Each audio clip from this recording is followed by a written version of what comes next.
muchos estados fisiológicos cuando las quita. Fíjense bien lo que acabo de decir. ¿Por qué se sigue practicando la extirpación de amígdalas o de vesícula o de apéndice? Pues porque en cierto modo te mejora muchísimo. Tengo amigdalitis. Ah, ya me curé. Otra vez tengo amigdalitis. Ah, ya me curé. Ay, otra vez tengo amigdalitis. Ay, ya quítenselas. ¿Me doy a entender? Sobre todo cuando son niños chiquitos y los papás no se sienten capaces de tener responsabilidad en cuanto a disciplina con el niño. Es que ¿cómo le voy a decir que no se lo coma? Ay. Esa clase de cosas hacen que los papás desesperados terminen en la cirugía. Pero es que también una amigdalitis recurrente va produciendo problemas a nivel cardíaco. Sí, fíjense. Apenas iba en el primer caso y el más somero, el más superficial. Otros casos. Amigdalitis recurrente. Es una infección peligrosa. O sea, ¿hasta cuándo vamos a estar aguantando antibióticos? Mejor quítenselas y acabamos con la infección recurrente, ¿no? Puede generar una afectación directa del corazón. También puede generar una afectación directa del cerebro. Más grave todavía que la del corazón. Chispas. Además, pobre niño. O sea, se la pasa en el hospital. O sea, ya no puede ni hablar, ni tragar, ni respirar. Al papá de Cintia le quitaron las amígdalas porque de repente se le paralizaron las piernas. A los 8 años. Su papá murió de metástasis a cerebro porque no tenía amígdalas. Ahorita les explicaré el caso. Sayuri, que ya nos contará su caso, que es quien organizó todo esto y por quien todos ustedes están aquí. Le quitaron las amígdalas y generó unos traumatismos tremendos, tremendos. ¿Qué pues son las amígdalas? ¿Quién me dice qué son las amígdalas? Un filtro, ¿no? Son dos enormes, sí, son ganglios linfáticos, es tejido linfoide. ¿Qué hace? Pues las funciones de los ganglios, filtra sangre. Bueno, contestando a lo que decía la señorita, es que la amigdalitis crónica recurrente le va a llevar a problemas de fiebre reumática y infección. Sí, precisamente. El problema no es precisamente la infección recurrente y matar los antibióticos. La deficiencia está en su estado inmunológico de ella. O sea, hay que estimular el estado inmunológico, limpiando la circulación y todo, y ya nos va a infectar de las amígdalas recurrentemente. Exactamente. Para que tengan que llevarse a la cirugía. Se los voy a explicar desde abajo. Si tienes sangre sucia, es obvio que los ganglios linfáticos estén constantemente inflamados, filtrando sangre sucia. Fin. Si te quitan las amígdalas, te quitan los filtros. ¿Adivina cuál es el efecto? Sangre sucia que sube sin filtrarse a los órganos más delicados en el cráneo. Tenemos más ganglios, pero estos dos son los principales en el cuello. Tenemos muchos ganglios linfáticos aquí alrededor. De hecho, ustedes podrían tocarse y sienten aquí como unos algodoncitos hinchados. Tienen inflamación de los ganglios linfáticos, lo cual es algo grave. Sangre tóxica. Sobre todo si les gustan las garnachas, tóquense. Porque eso es de lo que más inflama los ganglios linfáticos. Así lo pueden ver. No es difícil. Miren, la figura del rostro debe de ser así como se ve debajo de la oreja y la mandíbula. Así, se puede ver la línea. Si no se ve, si está medio difuminada porque el cuello está un poco inflamado, hay congestión de los ganglios linfáticos. Tan sencillo como eso. Bien. ¿Hipotiroidismo? ¿Qué? Sí, viene de eso también. Tiene que ver. Miren, la tiroides está justo aquí. Entonces, cuando hay problemas de los ganglios linfáticos porque la sangre está sucia y la zona está intoxicada, ¿cómo creen que está la tiroides? Inflamada. Entonces puede haber cualquier tipo de trastorno de la tiroides. Por cierto, el hipotiroidismo y el hipertiroidismo se curan por completo en menos de 6 meses. Con medicina social. Se restablece la función tiroidea. Igual que la función pancreática, igual que la función renal, igual que muchas funciones. Pero hay que ver cada caso. Cuando hay cirugías, cuando hay medicación durante muchos años, cuando es crónico o es de nacimiento, son casos muy específicos que debemos observar. No es una receta pues universal. Lo que sí es universal es higiene. Higiene. ¿Me doy a entender? Bien. A mí me dio cáncer de colon y por eso me quitaron el intestino delgado. Delgado. ¿Y el tumor del...? El grueso también me quitaron. Ah, ya decía yo, la mitad. Y Eso es más grave. Y Sí. sí. No se Y apure. por los quimios me vino el hipotiroidismo. Sí, muy bien. Este es fíjense, en casos de cáncer en casos de que ya hayan recibido alguna cirugía, radiación o quimioterapias. Lo que tengo que decirles es esto. Si sobrevivieron al tratamiento y están aquí, sobre todo si ya pasaron algunos años, qué bueno que vinieron, porque están en el mejor momento para evitar la metástasis. ¿Qué es metástasis? Pues que se reproduzcan los tumores, porque nunca quitaron la causa. Quitaron los tumores, no la causa. Quitaron los órganos donde estaban los tumores, no la causa. ¿Qué significa? Que en cuanto pierdan efecto las quimioterapias, si tú no practicas la higiene, vas a reproducir tumores en cualquier otro lugar.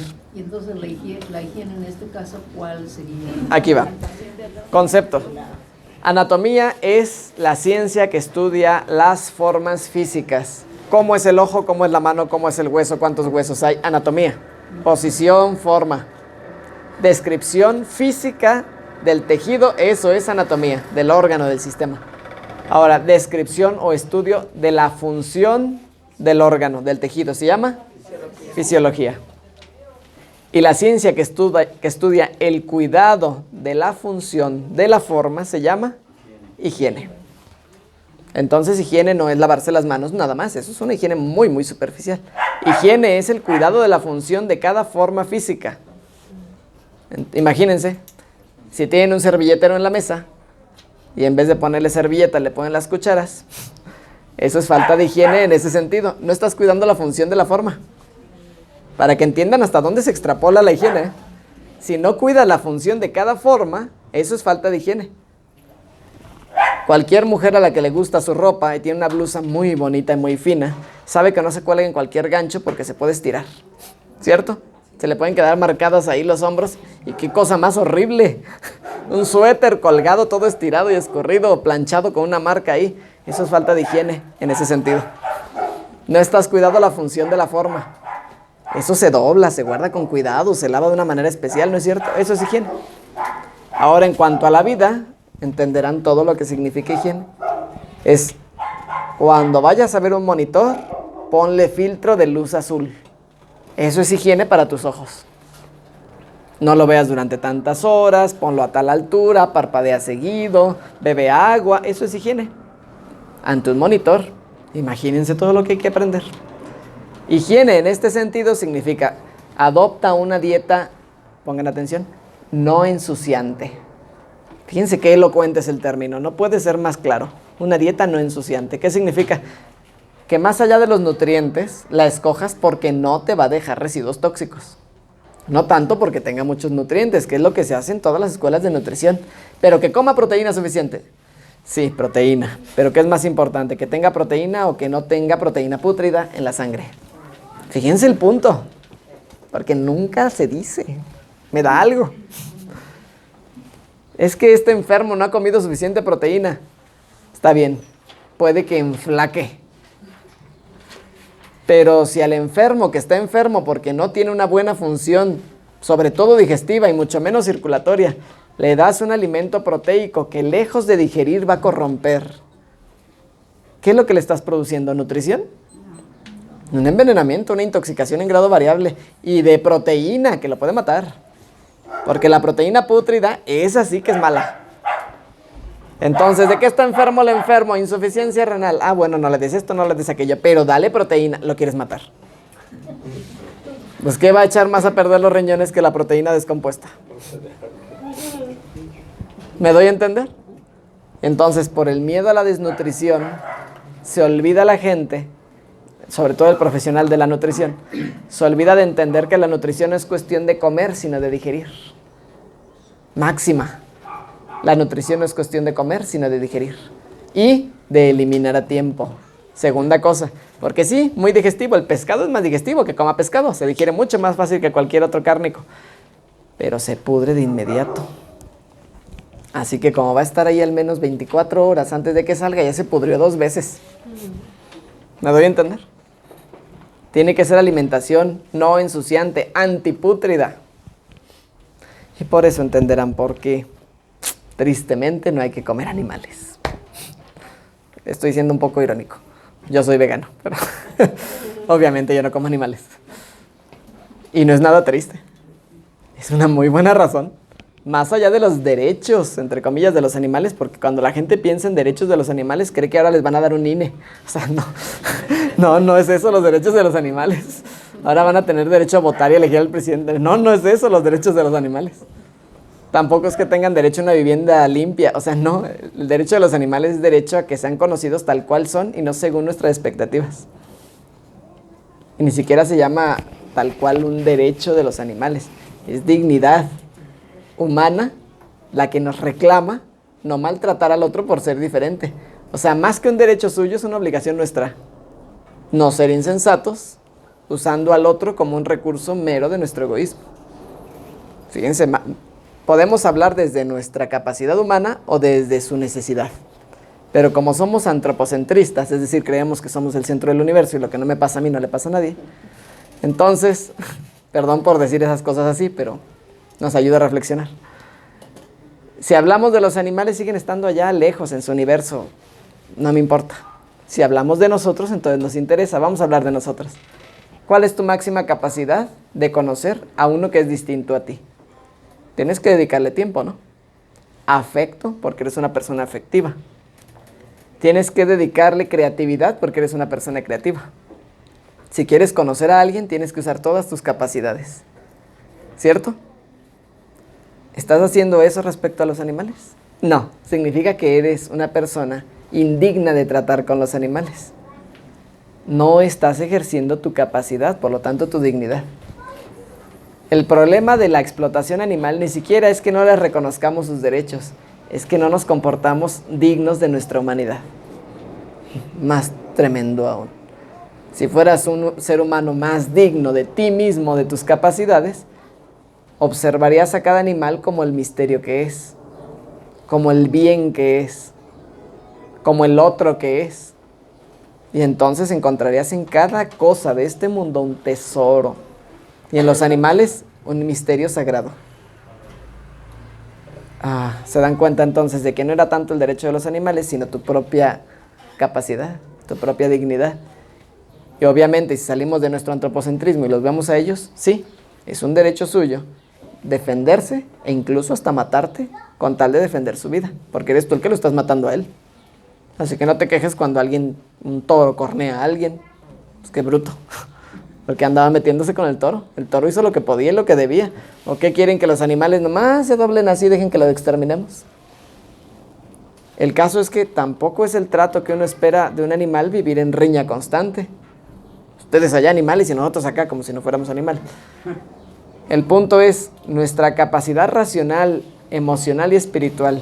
Si nos hace diferentes y superiores a los animales, es en nuestra capacidad de asumir a los más pequeños y a los más grandes con conciencia. Del más grande me ayudo, al más grande me debo. Y aunque el más pequeño ciertamente puede ser dominado por mí, mi máxima capacidad no es la de dominarlo, sino la de integrarlo a mi vida. La de comunicarme con él de una manera eficiente y encontrar el sentido de cada cosa.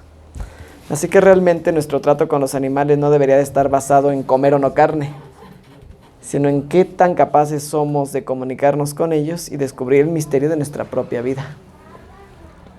En otras formas, solamente vamos a tener un trato justo con los animales y por lo tanto una dieta vegana o vegetariana, filosófica, que además nos conviene en medicina, cuando tengamos una saludable vida espiritual. Porque esto que acabo de escribir se llama espiritualidad. Le podríamos decir sencillamente filosofía y ya, por si a alguien le da comezón la espiritualidad. Pero, porque hay de todo. Sobre todo por las experiencias pasadas. Obviamente cuando alguien le habla de espiritualidad como una imposición y algo que tienes que cumplir y si no te vas a ir al infierno y cosas así, la gente es alérgica a la espiritualidad. No la digiere. Hablemos entonces de filosofía, que es casi lo mismo. En filosofía, la manera en que cada individuo percibe la realidad se llama cosmovisión. La cosmovisión es la manera en que cada uno percibe el cosmos, la realidad. Pero en esta realidad también existe el misterio del sentido de la vida. Y cuando te relacionas con ese misterio como un alguien, esa relación se le llama religión. Entonces la filosofía puede ser religiosa cuando empiezas a hablar con la vida como un ser pensante. Y se convierte en una religión tal cual cuando empieza a ser una relación afectiva. ¿Me doy a entender? Más allá de cualquier tradición, más allá del cristianismo, el hinduismo, confucianismo, cualquier cosa. La filosofía, pues, humana, solamente de ser honestos, nos va a engendrar vida espiritual y religiosa, independientemente de cualquier tradición. Y cuando hayamos logrado eso, vamos a poder observar las religiones, las tradiciones religiosas y amarlas en lo que tienen de amable, reconstruirlas en lo que tienen de desgastado. Y comportarnos así como con los animales, como un misterio que respetar y que descubrir. Vamos a tomar cada tradición humana como un misterio que respetar y que descubrir, incluidas cada religión, como un misterio milenario que respetar y que descubrir. Será una vida humana digna, sin problema con las religiones, sin problema con los animales, sin problema con la gente criticona, porque a fin de cuentas la gente, por más viciosa que sea, es un misterio que amar y que descubrir. ¿Cierto? Salvo que ustedes no hayan sido criticones. Pero yo creo que cuando el ser humano sufre, toma decisiones de sufrimiento y no son las más inteligentes. Bien, entonces, esto también es salud, ¿se dan cuenta? Esta es la parte emocional, racional, afectiva y social. Les dije, la salud es cuestión de integridad humana. La salud humana es cuestión de integridad humana.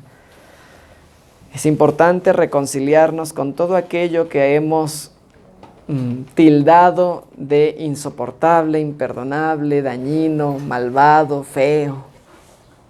Sí existe el desorden como fuente de sufrimiento, pero el desorden existe como carencia de orden. Si en tu experiencia, si en tu vida, en tu familia, en tu sociedad encuentras desorden despreciable, descubre el orden que lo supera y estarás reconciliado. Descubre en ti, en tus decisiones, un orden que supere ese desorden. Se llama espiritualidad. A este ejercicio, esta manera de vivir. Es hermosa, da la vida, la mantiene y la prolonga hasta lo que llamamos trascendencia, que nos lleva más allá, donde nosotros no entendemos todavía, pero que sabemos que sigue sencillamente porque no puede acabar. Causa y efecto es la ley universal, pues esta vida tiene que tener un efecto. ¿Cuál? ¿Cómo? Por tradición podríamos afirmar cosas, pero por reflexión podemos afirmar una. Tiene que haber una consecuencia justa. Y la consecuencia justa de una vida sabia no puede ser mala. Y la consecuencia justa de una vida desordenada no puede ser agradable. Más allá de cualquier tradición. ¿Me doy a entender? Es importante que cuando un ser humano hace un juicio de valor, esto es así o esto no es así, eso se llama juicio, afirmar o negar algo, esté fundamentado sobre una evidencia propia de sus propios sentidos y que tenga una tendencia al orden y al beneficio propio y mutuo. Pues no hay verdad que sea malvada. Fíjense bien lo que dijo. Filosóficamente podemos afirmar que no hay verdad mala. La verdad no puede ser mala, porque entonces el sentido de la vida y del cosmos sería perverso. Y sería afirmar que todo lo que existe es como una pesadilla andante, una monstruosidad. Si el ser tiene la cualidad inherentemente de ser virtuosa, sabia, con un sentido final, entonces podemos afirmar que la verdad nunca hace daño. La verdad hará libre entonces. Es un aforismo evangélico. La verdad te hará libre. En otras palabras, la verdad es el motivo de todos tus afectos. La verdad es lo que más deseas amar, más allá de tu conocimiento. La verdad es tu propia vida. La verdad es lo que tú llamas yo, sin darte cuenta de quién eres. Cuando te engañas, por temor a que la verdad no sea amable, no sea benigna, entonces te reprimes a ti mismo, te retraes sobre tu propio miedo y sufres, sufres y sufres. Y lo peor de todo, cuando la gente está muy asustada, trata de imponer sus mentiras y su sufrimiento a los demás, como para justificarse. Y de ahí todos los problemas sociales. ¿Qué significa entonces? ¿Quieres salud? Empieza por tener más alegría por la verdad y menos miedo. Si tú empiezas a experimentar dentro de ti como una emoción el amor a la verdad, sabiendo que está aquí, en cualquier momento te revela algo. La verdad es la misma realidad que te rodea, eres tú mismo por dentro y por fuera. Lo que estamos hablando como ciencia médica, lo estamos hablando en nombre de la verdad. Si fuera mentira, ¿para qué nos entretenemos?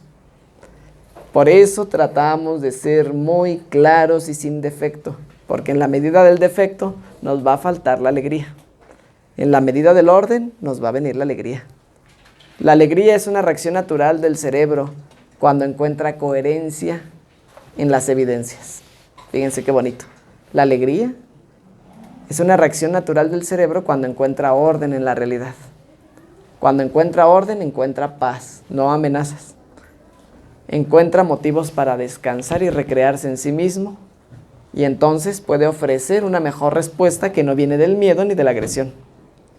Pero cuando hay incoherencia, inmediatamente se quiere dar una respuesta como defensa. ¿Me doy a entender? Como decir, yo no me creo eso. Pero entonces, o sea, todo eso son reacciones de algo que me parece incoherente y mi cerebro no lo va a aceptar. No lo quiere procesar como una verdad. Entonces da una respuesta de decir, o me lo explicas o me retiro. Este es el proceso emocional del cerebro. Engendra temor y desconfianza cuando hay incoherencia. Engendra confianza y descanso cuando encuentra orden o coherencia. Parte fundamental de la medicina social, porque es la parte afectiva, intelectual y que da origen a las reacciones de la sociedad. ¿Está claro eso?